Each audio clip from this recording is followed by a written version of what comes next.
In this video, I drove north on I-65 from the Lafayette area to the city of Cary, Indiana, one of the worst places you can live in the country. It was a clear day with highs in the mid-50s, and a recent snowfall had already melted. The day was Saturday, December 20th, 2019, and it was about 1 in the afternoon. As I pulled into Cary, it was immediately clear that this rundown city in northwest Indiana would resemble the slum that I had written about in the past, but had not yet seen firsthand. What was surprising, though, was that it wasn't as bad as I thought it would be. Of course, there were some very bad areas, which we'll see shortly, but the dangerous riff-raff, which is notorious among all dangerous regions, was still indoors. It's become clear that in order to avoid confrontations, I must drive these dangerous neighborhoods in the daytime. After all, a somewhat to-do white man with a camera on top of his Jeep doesn't necessarily blend in. And as I would see later, the rows and rows of slums that I had seen pictures of are slowly disappearing, as Cary, like other struggling communities, was slowly being turned back to nature. We'll begin by driving through downtown Cary, and then visit a housing project, and then maneuver through the worst streets I could find, through online searches, forums, and by zigzagging through the city for a number of hours on this unusually warm winter afternoon.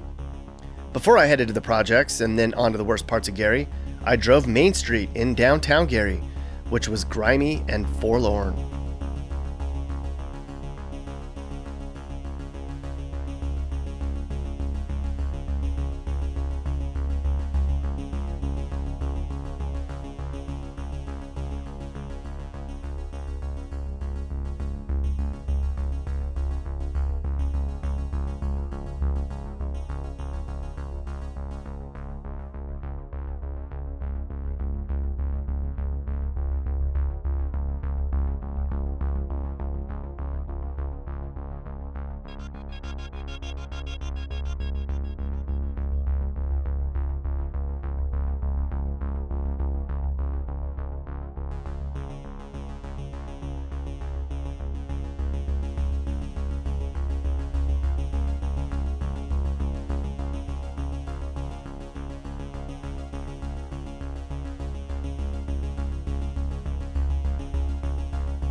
I then headed south on Connecticut Street to head towards Cary's more infamous areas, the Dorie Miller housing project.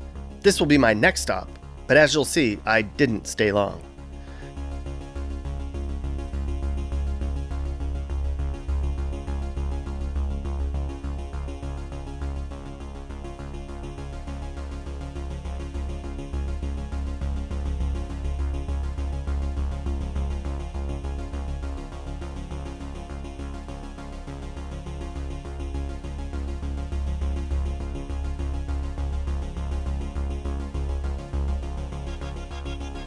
Here's the Dorie Miller housing project. Now, I've been in some really bad areas before, and I'm rarely intimidated, but the vibe I was getting here made it very clear that I stood out, and it just wasn't safe for me to be driving through these projects. So I left quickly. Perhaps if I come back, I'll venture deeper into Dorie Miller's bowels.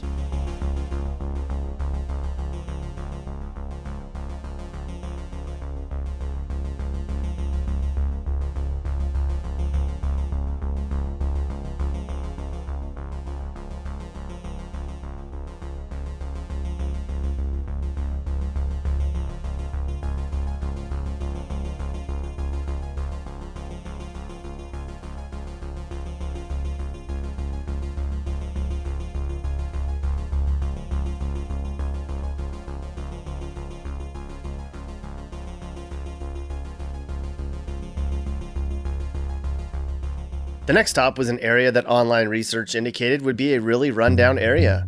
A slum, if you will. That's where I went. I was not disappointed. Not only was this pretty much the worst part of Cary that I witnessed, but like many other ghettos I've toured, there was a lot of open space, where homes, which once proudly stood, had been leveled. There were many open fields or wooded areas, which looked even more hopeless with the early winter brown tint. There really wasn't much of anything in Cary that was green, actually.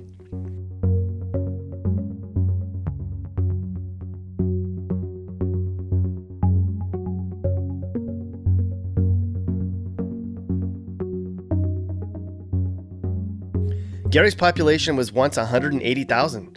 That was in 1960. Like other Rust Belt cities in the region, it was a restructuring of the steel industry which hit this city hard. Now, the city is a shell of its former self, with a population of 80,000 people. It's estimated nearly 1 in every 3 houses in this city is unoccupied or abandoned. People in Cary make about $15,000 a year. It's estimated 4 in 10 people lives in poverty, and about half the population doesn't have a job at all. Unsurprisingly, houses here cost about $66,000 on average, but in areas like this, homes cost about $14,000.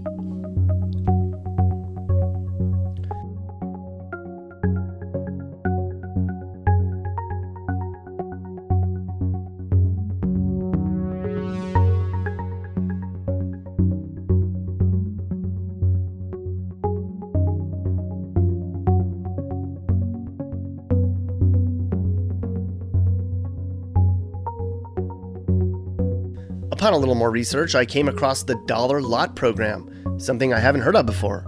For $1, you can buy a home like this, as long as you fix it up and live there for 5 years and have a decent job. Apparently, the program is limited to certain homes, and there's a waiting list.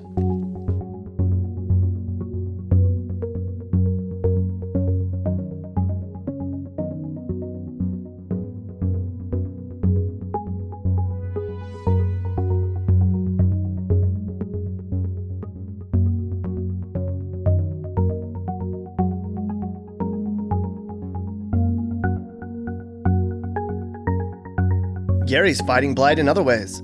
Besides just straight up knocking down large swaths of homes, some of the larger buildings downtown we saw earlier will one day be turned into ruin gardens. The plan isn't just to demolish the entire building, but to remove the most fallen down parts of buildings and leave the rest of the buildings there, encouraging gathering points where people can plant gardens, put in benches, and tour Cary's history.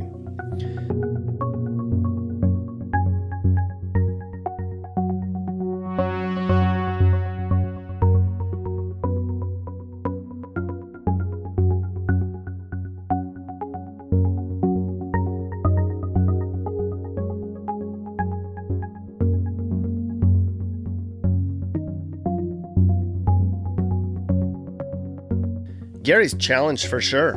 While a lot of people criticize areas like this as democratic strongholds that won't encourage growth or incentivize the population to take initiative and fend for themselves, there's been millions set aside to help this mess. Alliance Steel plans to open a new $35 million facility. HMD Trucking recently announced plans to build a $6 million trucking depot set to create 500 jobs. $5 million more in state funds have been set aside to address blight. A plan to revitalize the waterfront areas is in the works, and Cary's train yards and direct connection to Chicago 20 miles away are being restored and rebuilt to encourage more tourism to the area. But we're a long way away from that. Can Cary rebound? Perhaps, but it's going to take more than millions of dollars in Band-Aids. The people who live here are going to have to decide they want change and do the hard work themselves.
At this point, I was way too exposed, off in a far corner of town with no help nearby.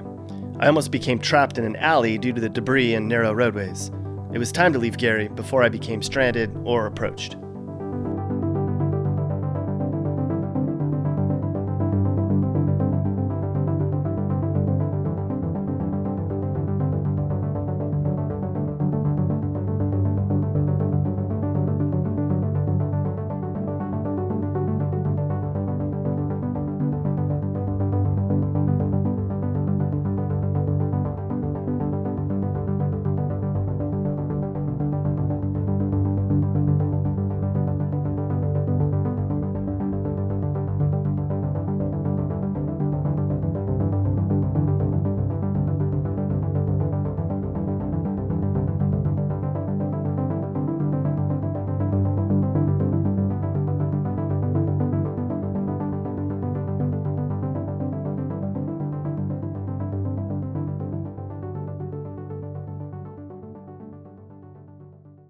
Hey guys, if you learned something new or you just like this video, make sure to like it. And if you really like this video, make sure you hit that subscribe button so you get all of our videos about what it's like to live in different places in America. Peace.